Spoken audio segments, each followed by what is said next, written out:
Hey all, I welcome you all to Bhadra Academy। आज के session में हम लोग जो सिलेबस में मेंशन किया हुआ ये टॉपिक है that is global population pattern. This topic is extremely important for your examination as far as CUET is concerned।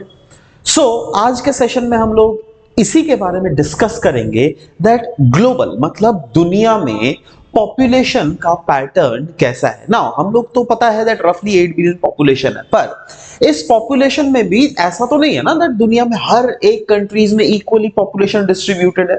No right, कोई कोई ऐसे कंट्रीज है जैसे इंडिया देख लो, दुनिया का सबसे ज्यादा पॉपुलेटेड कंट्री है, पर वहीं पर अगर मैं बात करूं रशिया कितना बड़ा कंट्री है बट रिस्पेक्टिवली उसके पॉपुलेशन देखो तो कितना कम है, कनाडा देखो तो कितना कम है, ऑस्ट्रेलिया देखो तो कितना कम है, as compared to the fact that the area that they contain is quite larger than in that of India, right? तो आज के सेशन में हम लोग यही ग्लोबल दुनिया में पॉपुलेशन के पैटर्न को डिस्कस करेंगे। तो वही बोला गया दैट हम लोग को ये बहुत ज्यादा इंपॉर्टेंट है ये 8 बिलियन पॉपुलेशन कैसे डिस्ट्रीब्यूटेड है, क्योंकि पॉपुलेशन का अगर डिस्ट्रीब्यूशन हम लोग को पता चल गया तो हम लोग को इससे पॉपुलेशन पॉलिसीज को प्रॉपरली डिवाइस कर सकते हैं। तो इस पूरे यूनिट को हम लोगों ने डिवाइड किया है इनटू दीज सब पॉइंट, बोल सकते हो topics, right? So let's talk about each topic one by one now, right? सबसे पहले हम लोग बात करेंगे पॉपुलेशन का overview at present. At present अगर देख लीजिएगा, देखिए इन टोटल ये बहुत अच्छे से हम लोगों ने समराइज किया है, जहां पे क्लियरली बोला गया दुनिया में अराउंड 8 बिलियन पॉपुलेशन है, राइट? मतलब ग्लोबल पॉपुलेशन एज ऑफ 2025। अच्छा, जिसमें हर साल हम लोग को एनुअल ग्रोथ 1% का देखने को मिल रहा है, राइट? मतलब हर साल रफली 80 मिलियन पीपल ऐड हो रहे हैं दुनिया में। इसका मतलब क्या, देखो कुछ कुछ तो बच्चे जन्म ले रहे होंगे, बट साथ ही साथ जो बूढ़े बुजुर्ग या फिर बहुत जने एक्सीडेंट से मर जाते हैं वो भी जा रहे हैं, और रफली ऑन एन एवरेज एडिशन ही हो रहा है बच्चों का, लोगों का, राइट? 80 मिलियन। सो व्हाइल पॉपुलेशन कंटिन्यूज ग्रोइंग, वही बोला गया, पर पॉपुलेशन वैसे बढ़ रहा है। पास्ट में अगर 1900, 1950, 1970, 1990, 2000, 2020 पॉपुलेशन समय के साथ बढ़ रहा है, पर ये जो पेस है ना ग्रोथ का वो लेकिन थोड़ा स्लो डाउन हो चुका है। जैसे इंडिया में पॉपुलेशन की अगर बात करें 1971 एक ऐसा फेज था जिसको बोलते हैं हम लोग पॉपुलेशन बर्स्ट फेज। इसका मतलब क्या, उस समय पॉपुलेशन में बढ़ने का percentage was at its peak, पर आज का पॉपुलेशन ग्रोथ रेट देख लो तो क्या उतना है? नो, आज भी ग्रो हो रहा है, राइट? बट ग्रोथ का जो रेट है वो काफी कम हम लोग को देखने को मिल रहा है, राइट? सो ये है करंट पॉपुलेशन का ओवरव्यू। नाउ अगर मैं बात करूं आपको population distribution across the globe, तो देखो कुछ बहुत सारे दुनिया में ऐसे ऐसे रीजन्स हैं जहां पे पॉपुलेशन ग्रोथ रेट डेंसिटी जो है बहुत ज्यादा हाई है। जैसे मैं बांग्लादेश की बात करूं, बहुत पॉपुलेशन डेंसिटी है, पर वहीं पे कुछ कुछ ऐसे भी रीजन है जहां पे पॉपुलेशन डेंसिटी बहुत कम है। तो हम लोग यहां पे यही डिस्कस करेंगे दैट डिस्ट्रीब्यूशन जो है ग्लोब में कुछ कुछ कंट्रीज जहां पे हाई डेंसिटी पॉपुलेशन है, तो ये कौन कौन से कंट्रीज होते हैं यूजुअली।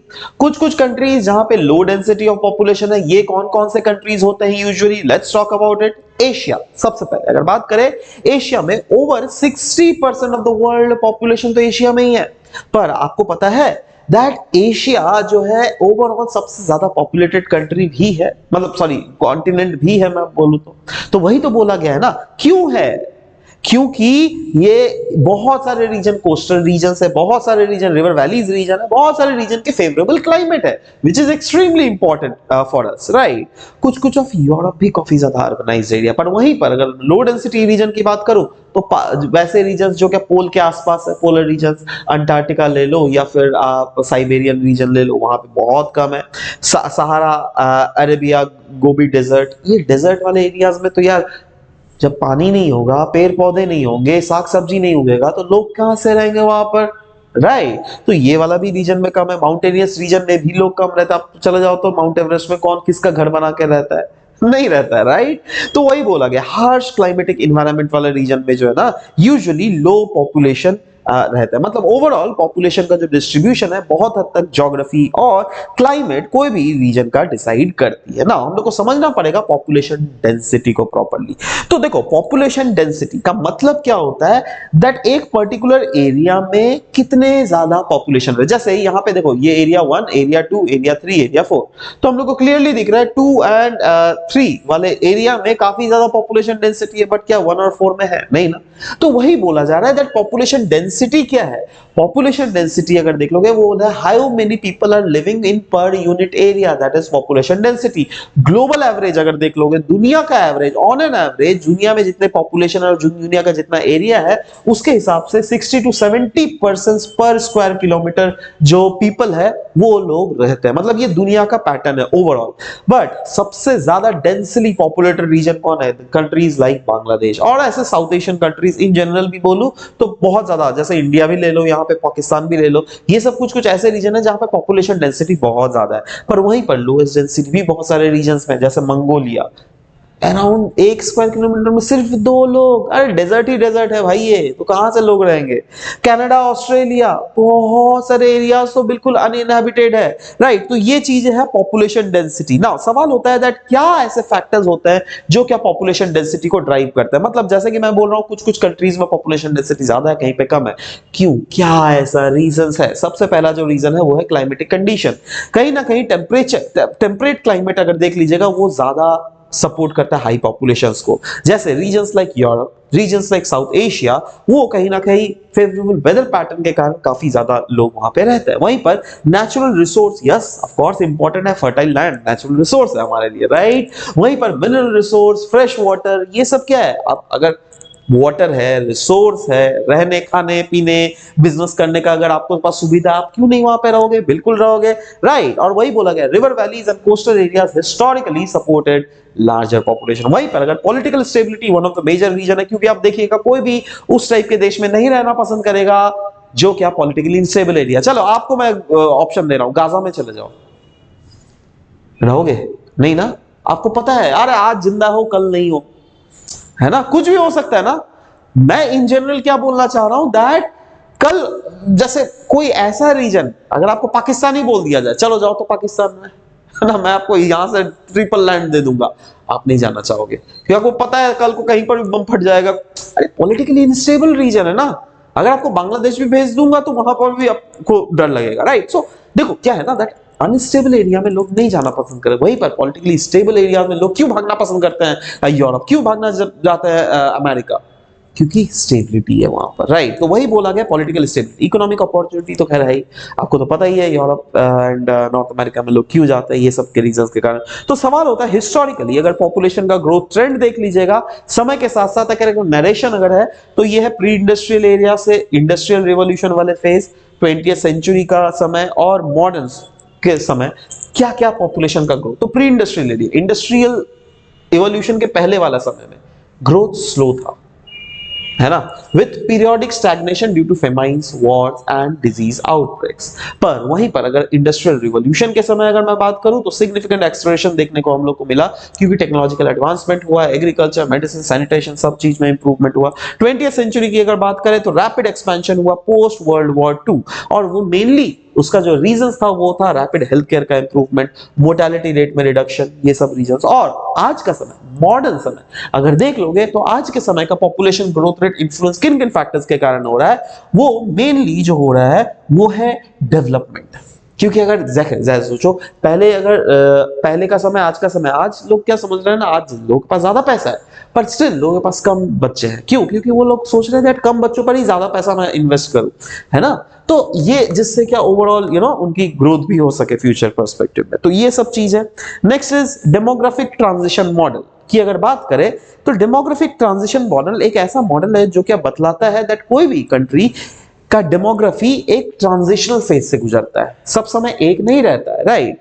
तो वो अलग अलग स्टेजेस से गुजरता है, स्टेज 1, स्टेज 2, स्टेज 3, स्टेज 4। और लेट मी टेल यू हर एक कंट्री स्टेज 1 से गुजरा है। अगर आप आज अगर इंडिया में अगर बोल रहा हूं स्टेज 3 में है तो इंडिया कभी स्टेज 1 में भी था, कभी स्टेज 2 में भी था, कभी स्टेज 3 में है, और कभी स्टेज 4 में भी जाएगा, on and on overall India, right. So ये डेमोग्राफिक ट्रांजिशन मॉडल है क्या? देखो यहाँ पे ये ग्राफ देखो, अजीब उठपटांग लग रहा है ग्राफ, बट मैं आपको बहुत अच्छे से समझाऊंगा, लेट मी टेल यू, बहुत अच्छे से, कोई भी प्रॉब्लम नहीं आएगा। यहाँ पे आपके एमसीक्यूज क्वेश्चंस डायरेक्टली लड़ सकते हैं, राइट। जैसे ये देखो, ये वाला ग्राफ देख लो, यहाँ पे 3 आपको चीज देखने को मिल रहा है। एक तो ये वाला लाइन, ठीक है, एक ये वाला लाइन, एक ये वाला line. Can you see that?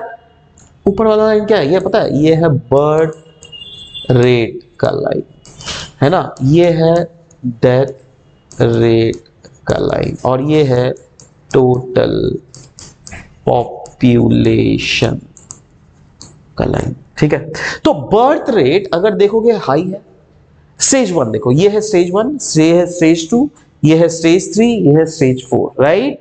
मैं 4 ही स्टेज कंसीडर कर रहा हूं। स्टेज 1 की अगर बात करें तो 1 में क्या देख रहे हो? बर्थ रेट हाई है, मतलब अगर 100 बच्चे पैदा ले रहे हैं, बट वहां पे क्या देखो, डेथ रेट भी आई है, मतलब 95 लोग तो मर जा रहे हैं, तो बचे कितने? सिर्फ 5 जन ना। तो इसलिए देखो टोटल पॉपुलेशन कितना नीचे आ गया। क्लियर है? अच्छा, नेक्स्ट, 100 बच्चे मर रहे हैं बट 94 नॉट 100 बच्चे जिंदा हो रहे हैं बट 94 तो मर जा रहे हैं, बच्चा कितना? सिर्फ और सिर्फ 6 जिंदा। मतलब ग्रोथ थोड़ा बहुत कम, एकदम माइन्यूट सा, एकदम नील सा है ऑलमोस्ट, ये कर्व जो एकदम सीधा सीधा दिख रहा है। बट दूसरा फेज में क्या दिख रहा है? बर्थ ज्यादा है, देखो दूसरा रेट ऊपर, बर्थ रेट ज्यादा है बट डेथ रेट घट रहा है। डेथ रेट क्यों घटेगा? क्योंकि मेडिकल रिवॉल्यूशन आया होगा, मेडिकल फैसिलिटीज पहुंचने होंगे, इसके कारण क्या होगा? पॉपुलेशन धीरे धीरे बढ़ना स्टार्ट करेगा। फिर नेक्स्ट फेज में क्या होगा? बर्थ रेट भी घटना स्टार्ट हो जाता है और डेथ रेट एकदम लोअर मिनिमम पॉसिबल। देखो लोग तो मरेंगे ना यार, है ना, तो lower minimum possible death rate हो जाता है और बर्थ रेट घटना स्टार्ट हो जाता है, जिसके कारण पॉपुलेशन का जो है खटाक से शूट अप होना स्टार्ट हो जाता है, राइट। और फोर्थ में क्या हो जाता है? डेवलप्ड कंट्रीज होता है ये सब, जहां पर birth rate sorry overall total population decrease होना का ट्रेंड देखने को मिलता है और बर्थ रेट भी एकदम नील हो जाता है और जितना डेथ रेट एकदम लोअर मिनिमम पॉसिबल हो जाता है। तो ये सब चीजें हैं जो क्या हम लोग को बतलाता है दैट एक कंट्री जो इस फेज से भी गुजरा, इस फेज से भी गुजरा, इस फेज से भी गुजरा, इस फेज से, इंडिया कौन सा फेज में लाई करता है? इस फेज में। क्योंकि इंडिया का क्या हो रहा है? बर्थ रेट अभी नीचे जा रहा है, डेथ रेट एकदम लोअर मिनिमम पॉसिबल हो चुका है, एंड जिसके कारण पॉपुलेशन में जो है शूट अप हम लोग को देखने को मिल रहा है, right. So this is the population का ट्रांजिशन मॉडल या फिर डेमोग्राफी का ट्रांजिशन मॉडल, ठीक है।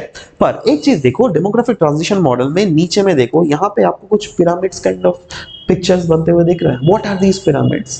These are called population pyramids. ये पॉपुलेशन पिरामिड्स हैं क्या? What are these population pyramids? Let's talk about it. Let's first talk about the definition of population pyramid. Now population pyramid देखो क्या होता है। अगर देखोगे ये वाला पिरामिड देख रहे हो, ये वाला पिरामिड देख रहे हो, ये वाला पिरामिड देख रहे हो, so these are the pyramids which clearly shows that female और male का पॉपुलेशन कोई भी कंट्री में कैसा है, जहां पर एक पर्टिकुलर एज तक, जो कि हम लोग बोलते हैं 0 से 14 ईयर्स, ये बच्चे लोग होते हैं ना, ये लोग कमाने वाले होते हैं क्या? नहीं ना। अच्छा 60 के अबव 60 ये लोग कमाने वाले होते हैं क्या? नहीं ना। कमाने वाले कौन होते हैं? ये वाले 15 से लेकर 59 ईयर्स वाले, है ना। तो अब देखो ओवरऑल यहां पे किसका बेस ज्यादा आपको दिख रहा है? बेबी का, राइट। तो बेबी मतलब जो बच्चे लोग होते हैं उनका बेस वैल्यू जो है वो ज्यादा है, राइट। तो बेस ज्यादा होने के कारण क्या होता है? This one is broader. पर जैसे आप वर्किंग एज ग्रुप में आ जाओ, थोड़ा ये ब्रॉडनेस घट जाता है। क्यों? क्योंकि ये बच्चे जो बड़े होंगे बहुत समय कुछ कुछ बीमारियों के कारण मर सकते हैं, या फिर एक्सीडेंट, या फिर वगैरह वगैरह। और एक लेवल के बाद ऊपर चले जाओगे 60 इयर्स के बाद, पॉपुलेशन बिल्कुल घटना स्टार्ट, क्योंकि 60 ईयर और कितना ही बचोगे यार लाइफ में, मतलब एक पॉइंट ऑफ टाइम के बाद तो मरना है ना सबने, राइट। तो ये चीज है। तो ओवरऑल अगर यूथफुल, मतलब ये वाला ग्राफ, ये वाला जो दिखा रहा है वो किसका दिखा रहा है? यूथफुल पॉपुलेशन का, क्योंकि यहाँ पे यूथ का अमाउंट ज्यादा है, मतलब यूथ के जो नंबर्स है वो ज्यादा है। पर दूसरे वाले कर्व में आ जाओ, ये वाला कर्व क्या शो कर रहा है? एजिंग पॉपुलेशन का। क्यों? देखो, क्योंकि देखो यहाँ पे ये 0 to 14 ये घट गया ना, 15 to ये 59 जो ये सबसे ज्यादा है, मतलब यही लोग तो बाद में फिर इस ग्रुप में जाएंगे ना, तो मतलब ये कंट्री बूढ़ा हो रहा है धीरे धीरे, राइट। इसलिए एजिंग पॉपुलेशन। पर अगर एजेड पॉपुलेशन वाला भी एक कर्व होता है जो कि क्लियरली शो करता है 60 इयर्स के अबव वाला ज्यादा है ना।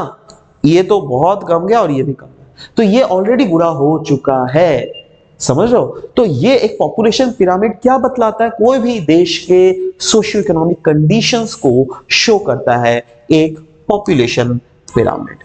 क्लियर है? तो इससे हम लोगों ने डेमोग्राफिक ट्रांजिशन मॉडल देखा, हम लोगों ने पॉपुलेशन पिरामिड का कॉन्सेप्ट देखा। ऑफ कोर्स इन चीजों के क्लास में के बारे में क्लासेस में बहुत डिटेल्स में और भी डिस्कशंस होंगी, जहां पे आपको नोट्स भी प्रोवाइड किया जाएगा, ए टू जेड एवरीथिंग। अगर आपको इसके रिलेटेड कोई भी इंफॉर्मेशन लेना है, yes, this is the contact number which you can directly contact and get the information about, right? But on an average हम लोग अभी देखेंगे रीजनल पॉपुलेशन डायनामिक्स क्या है। मतलब जैसे हम लोग सुनते हैं ना, बहुत सारे कुछ कुछ ऐसे कंट्रीज होते हैं विच आर डेवलप्ड कंट्रीज, बहुत समय ऐसे कुछ कुछ कंट्रीज होते हैं जो क्या डेवलपिंग कंट्रीज होते हैं। जैसे अगर मैं इंडिया और यूएसए को बोलूं तो बताओ कौन सा डेवलप्ड कंट्री है, यूएसए या इंडिया, और कौन सा डेवलपिंग कंट्री है? Yes, of course developed country जो है ये यूएसए है, बट डेवलपिंग कंट्री जो ये है इंडिया है। तो उनके बीच के डिफरेंसेस है दैट रीजनल। अगर पॉपुलेशन डायनामिक्स देखोगे तो यस, डेवलप्ड रीजन जैसे यूरोप है ना, कैसे हम लोग को पता चलेगा डेवलप्ड? क्योंकि उनका एजिंग पॉपुलेशन है, बर्थ रेट डिक्लाइन कर रहा है। पर वहीं पर डेवलपिंग कंट्रीज जैसे सब सहारन अफ्रीकन कंट्रीज, कैसे हम लोग को पता चल गया वो डेवलपिंग कंट्रीज है? क्योंकि दे आर रैपिड ग्रोथ हम लोग को देखने को मिलता है, इनके बर्थ रेट में हाई बर्थ रेट्स होती है। जापान जैसे fastest ageing society, shrinking workforce, वहीं पर साउथ एशिया में इंडिया कहीं ना कहीं चाइना को सरपास कर चुकी है, दुनिया का सबसे ज्यादा पॉपुलेटेड कंट्री।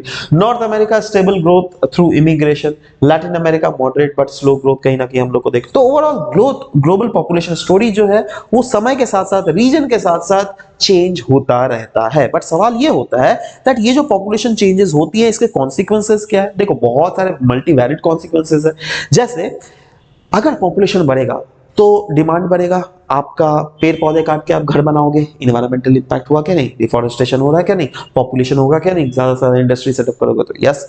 अर्बनाइजेशन में प्रेशर हम लोग को देखने को मिलता है, रैपिड सिटी का ग्रोथ होता है जिससे ओवरक्राउडिंग, स्लम्स का डेवलपमेंट, ओवरऑल इंफ्रास्ट्रक्चर में बहुत ज्यादा स्ट्रेन पड़ता है। कहीं ना कहीं एजिंग सोसाइटीज जैसे डेवलपिंग, अब एजिंग सोसाइटी होगा, ज्यादा बूढ़े होंगे तो लोगों को पेंशन चाहिए ना, पैसे चाहिए ना सरकार से, क्योंकि ultimately government should be the responsible person, right? तो वही है, pension crisis, health care burden, workforce का श्रिंकिंग होना, ये सब चीजें देखने को मिलता है। और final last but not the least, social inequalities, that is competition for jobs and resources. ये कहीं ना कहीं पोवर्टी गैप्स एंड उन सब चीजों को, जो इनइक्वालिटीज एग्जिस्ट करती है सोसाइटी, इनको ये प्रोमोट करवा सकती है। So this becomes very very important for us to know that what are the consequences. यही नहीं, सवाल ये होता है दैट फ्यूचर पॉपुलेशन प्रोजेक्शंस अगर देख लोगे दुनिया में तो वो क्या क्या है? यस, अगर फ्यूचर पॉपुलेशन प्रोजेक्शंस देख लीजिएगा तो यस, माना जा रहा है दैट 21st सेंचुरी के एंड होने तक दुनिया में अराउंड 9 से 10 बिलियन पॉपुलेशन